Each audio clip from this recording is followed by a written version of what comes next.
Okay, we're recording. I want to welcome you all to our Business Builder call Monday morning, 9 a.m. I want to remind everybody that's part of this that what we are doing is going through the GoPro book. And I want you to notice at the bottom in bright green, yes, Michael and Mariah are such good little students. This is at their request. It says 7 steps to becoming a network marketing professional. We're going to be mostly focusing on this throughout the Business Builder call, but every once in a while there's going to be some things that I want to bring in because of a training I've done, because of a conference call I've done, because of a coaching that's happened that's brought something up. And I really do want to encourage you to think of yourself as professionals. If you were a doctor, if you were a nurse, even when you're a mom, you say, I'm a mother. You say it with pride. And to be a network marketing professional, you can do that with pride as well. So that's something I'm going to really encourage you to do.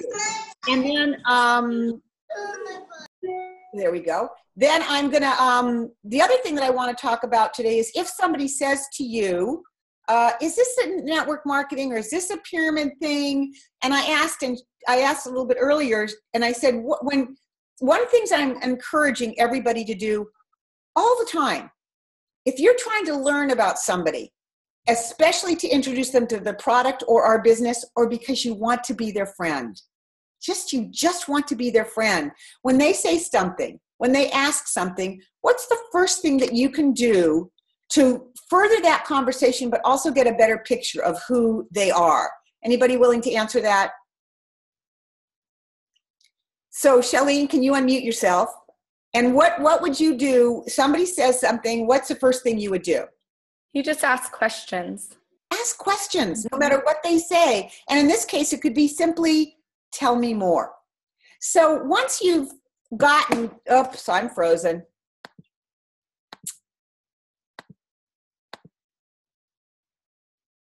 You, Nikki. I'm back. I'm so sorry.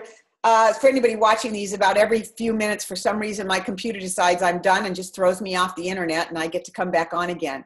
So when somebody says that, my first thing is, tell me more. Tell me what what it is. And sometimes they'll just say something like, I've been looking for a network marketing company, or I really love multi-level marketing. And then you don't have to be all defensive or anything, which you don't want to be anyway, but you want to find out where they're coming from. What if they say, is it one of those things, it's like a pyramid, you have to get somebody and they have to get people? Then the next thing that I might do with that same person is, it sounds like you've had some sort of an experience with network marketing. Can you tell me more? Well, my uncle got into something years ago and it just turned out to be a disaster. Wow, I can see how you'd have a little bit resistance in this. Is there anything more that you're aware of, that you know about network? Nope, that's it. My uncle, 15 years ago, got in some deal. Well, do you remember what it was that didn't work for him that you're really worried about? Well, they made him buy a bunch of product and they made him do a bunch of cold calls, and they, had to go every single night of the week to a party. Oh man, if I had to do all of those things, I would feel just like you do. So find out where they're coming from and then address each thing. And the next place would be is if there was a product that you fell in love with and they didn't make you buy a bunch of product and you didn't have to do whatever all those things are that the person said, would you be open to exploring it again? Because it's very different. Our company is very different, and it's 15 years later.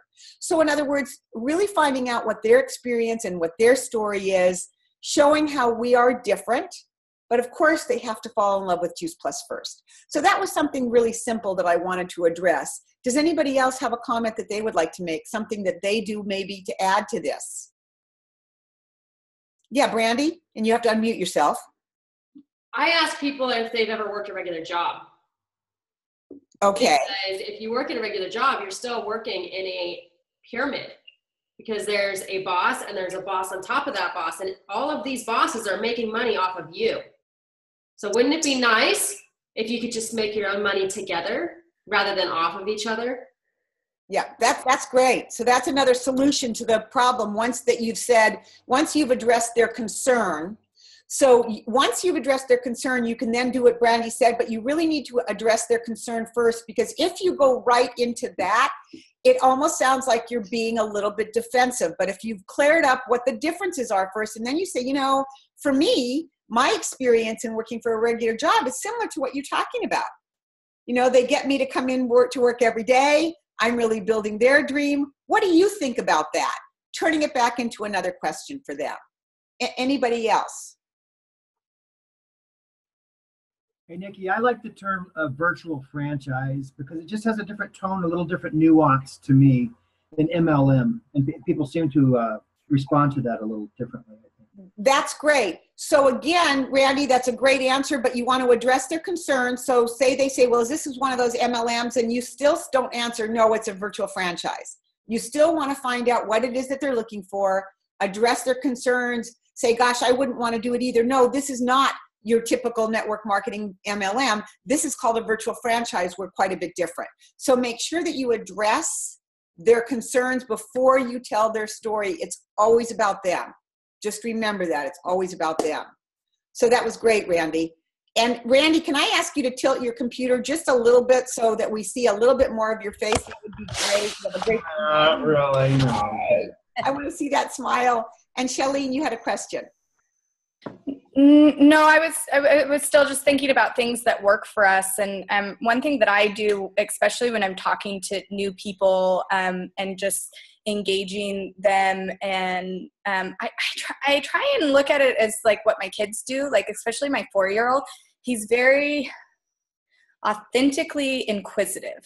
And so I really, when I'm in that space of asking lots of questions, I always try and keep this mindset of like having a big smile and really trying to like empty my mind and just be like really genuinely like almost childlike in my questions. And really, I think people really engage with you differently when you're asking questions and you're really like focused on them. And I think that's really important for what we do. I totally agree, Shalene. And I always say it, it's like all of you probably know Curious George.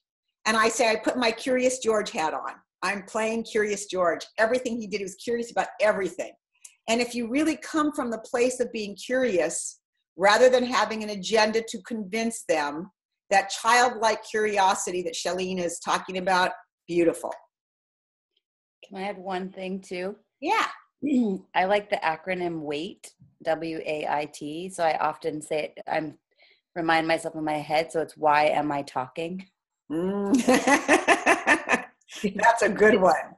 We're always so quick to want to come up with solutions or respond with our own experience, rather than just asking a question and then say, okay, why am I talking?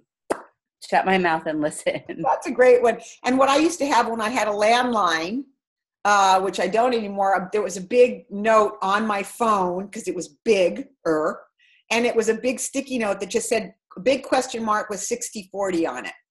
And that was to remind me that I was only going to talk 40% of the time and they were going to talk 60.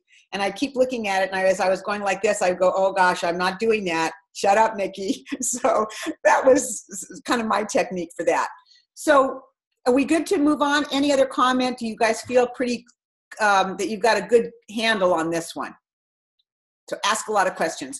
So I really want to, how many of you have actually read this book, like cover to cover, have underlined it, have made comments? Any of you actually really gone through it? Okay, a couple of you have. Great, Marta, great. So I'm really going to highly encourage you. Number one, print is big, small book. I forgot how small it was. And I don't have mine with me that I actually have highlighted and whatever. So I had to pick a new one because I always keep them on hand to give new distributors. And by the way, for those of you in Ashland, I've got at least 20 of them at home. So if anybody needs one, I bought them in bulk once. They're $8 each, just to let you know. So just a couple things that I really highlighted that I thought were really important as we're closing the piece on inviting. And that is, I love this one. It says, let me give you my formula for financial independence in network marketing. Your ability to get a large group of people to consistently do a few simple things over an extended period of time. And that's where the 7 skill comes in.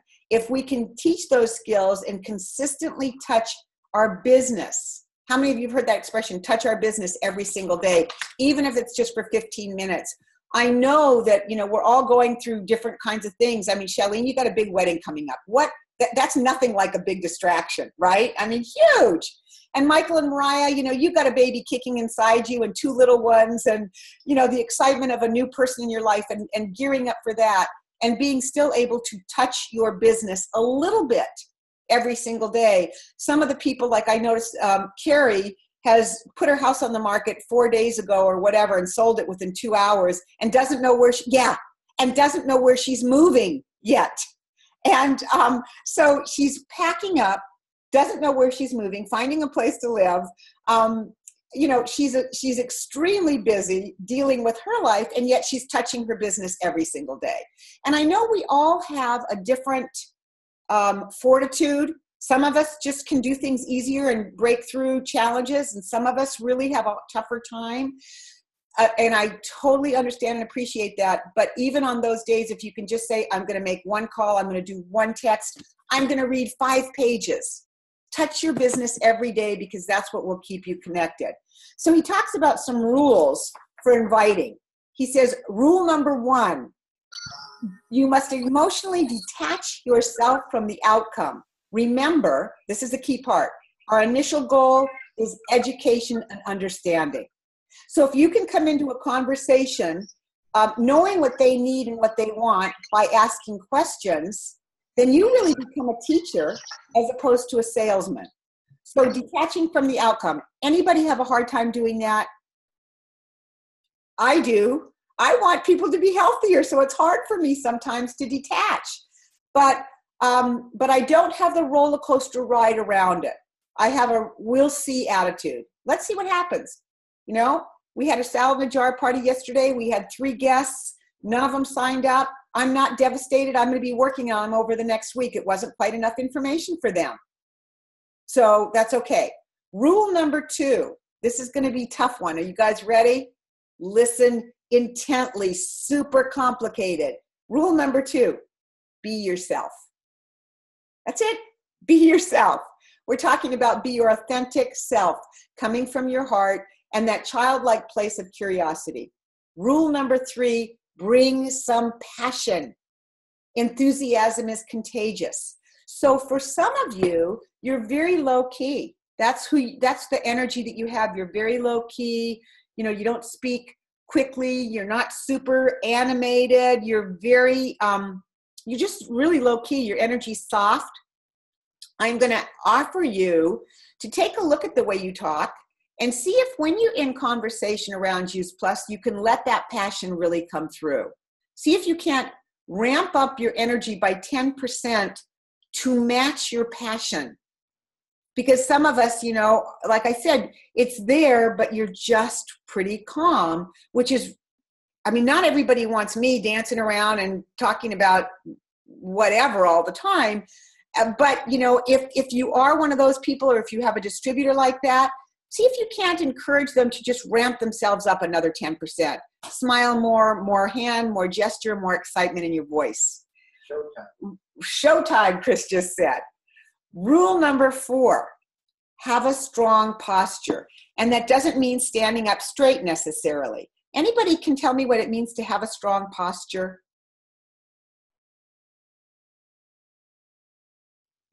Nora, you're going to have to unmute yourself. It just means to be confident in yourself and in the message that you're bringing. Yeah. And how might that look differently than not being? What might be a distinction? Just to know what you're talking about beforehand and be confident in your knowledge and also just being genuinely concerned about the person that you're talking with or the people that you're talking with. So a couple important things that Nora said: be prepared. So you go to make a phone call or a text or whatever, be prepared. Think about, just even do a really quick overview role play of what you'd like to see happen, even though you're not attached to the outcome, what you'd like for them, what you'd like for you. And she said, you know, know your content. Well, a brand new person doesn't necessarily know all the things about Juice Plus, but if they could be confident that there's tools that they can use, then when somebody asks a question, they don't go, oh my gosh, I never heard that before, I don't know what to do. They can know that somebody's going to be there to help them and say, you know, I don't know that. That's a new question for me, but I know that I can get the answer for you. That would be a confident posture. You don't have to know all the answers, but you can say, I can find out for you. And anything else on posture? Does everybody know the increase in testosterone level with posture? Oh, tell us that. Yes, Mariah, tell us that. There's a really cool study out of Harvard. If you go into your power pose, it can be like a powerful yoga pose. They call it a Wonder Woman stance. For just 2 to 3 minutes before you're about to speak, you have a 30% increase in your testosterone level. They measured it in blood. And so your testosterone is going to be your place of confidence. It's going to be your place of strength.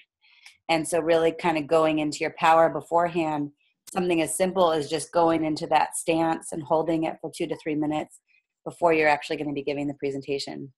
It's so funny because I just read that about 3 weeks ago, and all of a sudden I've had several people talk about it out of the blue, and I can't remember where I read it.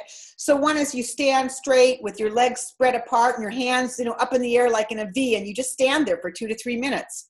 And then there's another one where you put your hands on your hips, do the same pose. They even say sitting in a chair with your feet up on the desk, like a CEO of a company that owns the world, with your hands resting behind your head cradled in like the world is yours.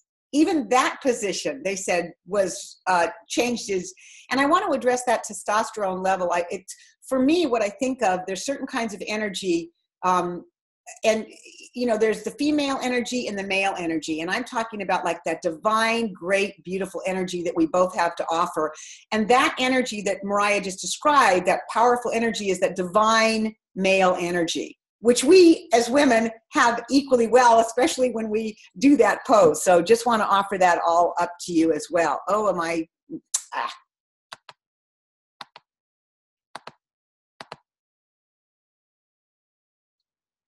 I'm back.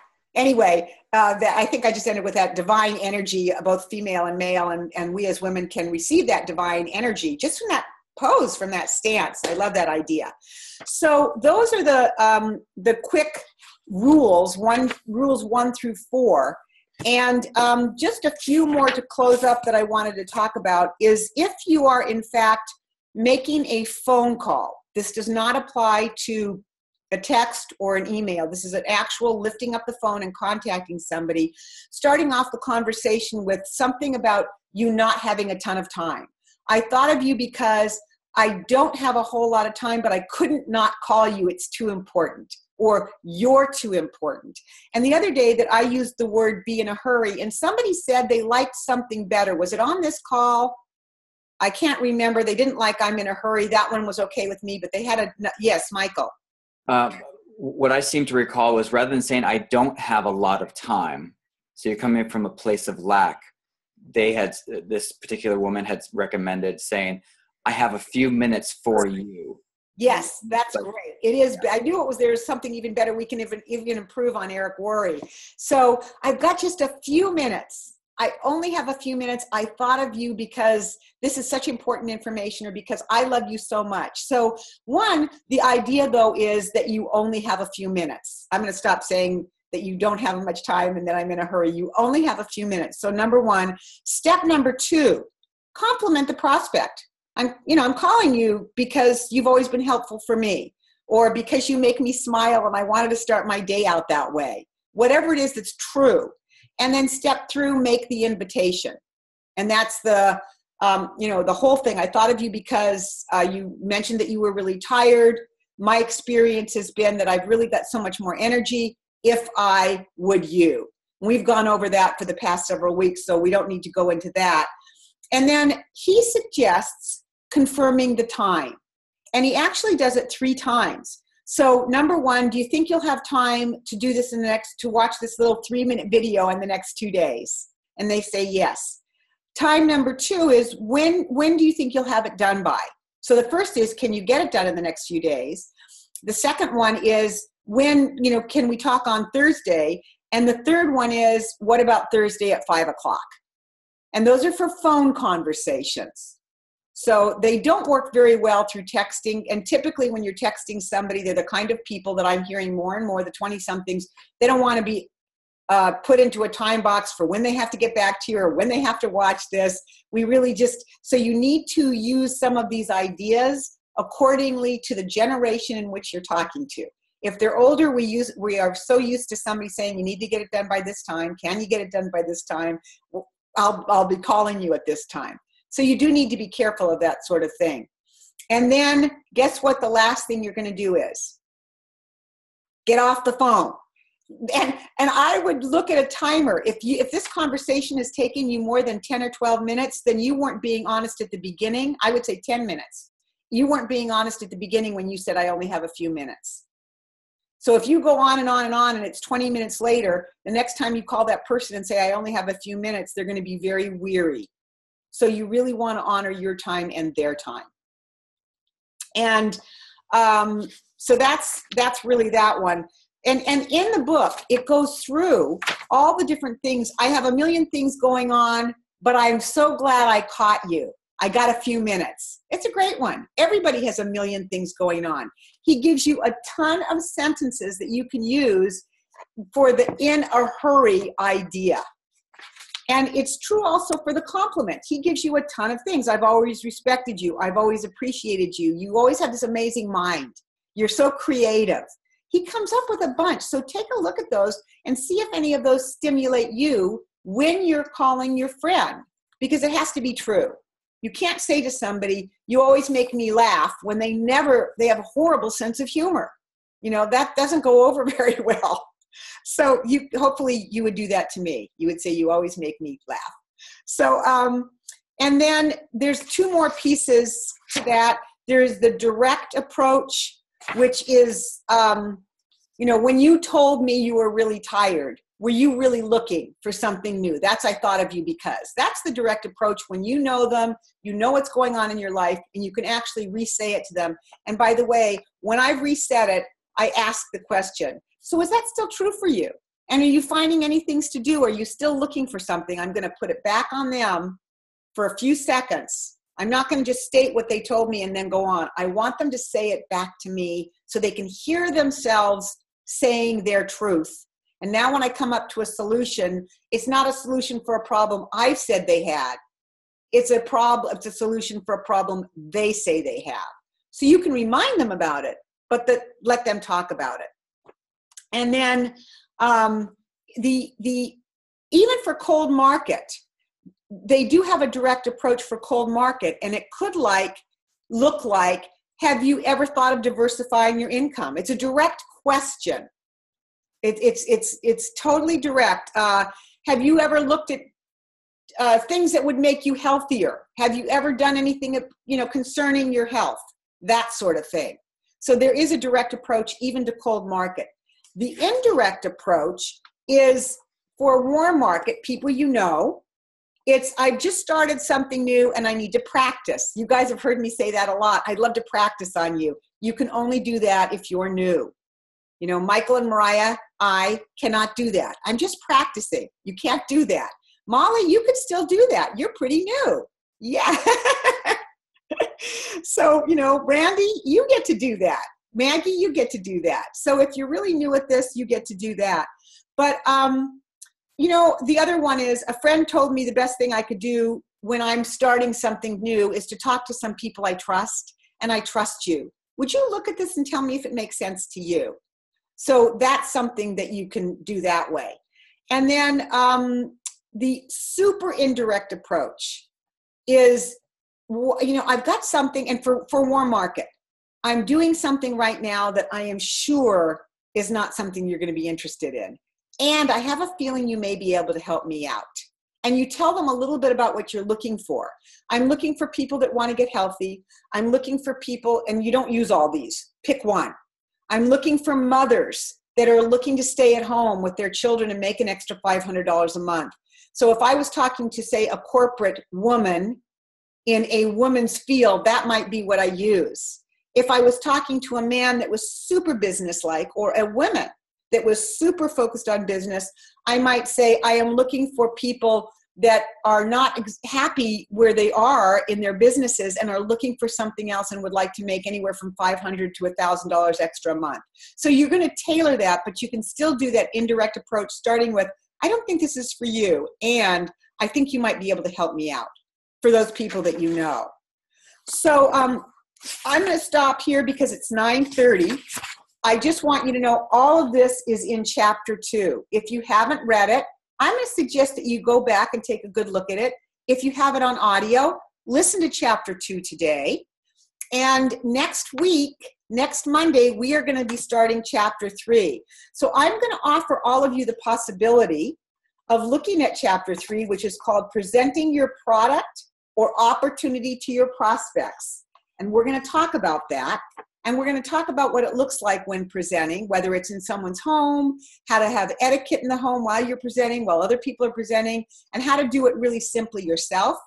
So I'm going to suggest that you take a look at this, make some highlights, and be prepared to come to the meeting next Monday with something that you had an aha. You read the book and you went, wow, this is my one line that got me that I just didn't get till just now. And I think that'll do it. So if anybody wants to unmute and ask any quick questions, let me know. Yeah, Nora. I just have a quick question. Have all of these calls been recorded in the past, Nikki? No, and we decided to record them so that it came to me last week that if we had them recorded, we could have had them numbered by weeks, and a brand new person could listen to them and catch up to where we are. Mm-hmm. So we're recording them now. We will be starting back over at number 1. So, you know, and one of the most, I think one of the most important skills is inviting. And I think we've spent 4 weeks on it. I'm pretty sure. So we're now going to be starting skill number 3. And what I would suggest, if you're bringing somebody new in the business, you get really good at inviting. Practice inviting over and over and over again so you can help your people do the same. So I think that's it. Any other questions? Nikki? Yeah. When the calls are recorded, will they be posted on the Heat Team channel on YouTube? They will be, and they'll be in the video playlist called Business Builder Zoom Calls, and I'm going to date them. Okay, thank you. We'll have dates and titles, so people, even though they won't be numbered 1, 2, 3, 4, 5, 6, which I would have liked to have done, but it's okay. Any other questions? Good. Well, I'm going to tell you, it was really fun to wake up and look at your faces. It was like, wow, great start. So love you all. Have a great week, and touch a lot of lives this week. Bye, everybody. Yay. Bye. Aloha. Bye.